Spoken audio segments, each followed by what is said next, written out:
Here we have a 2001 through 2006 Chevy Silverado 2500 HD. In this video, we're going over some of the repairs that you can do yourself that are going to save you hundreds of dollars.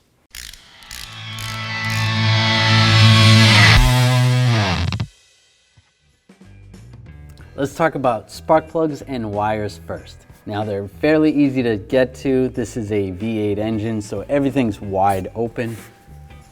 The wires come right off, you can just pull those off. And then down below, you might need some pliers or some special wire pliers to remove the lower parts. Sometimes those stick on there. But then you can access the plugs, use a spark plug socket, take the old one out, put the new one in, put new wires on. It's always a good idea to replace the wires when you're doing the plugs. A lot of times the wires are going to cause you more problems than the plugs. Doing your own brakes is another way that you can save tons of money. And it's not that hard.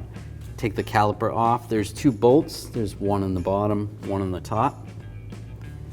Once you take the caliper off, you want to hang it and then take the brake pads off. Take this caliper bracket off. There's two bolts.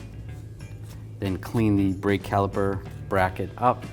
Take the rotor off, and putting it back together is the same in reverse.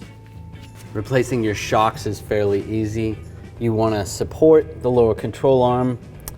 Take the bolt out right there. On the top, you want to take that nut off. Then you can slide the whole shock out. Put the new one in the same way, tighten it up, and you're good to go.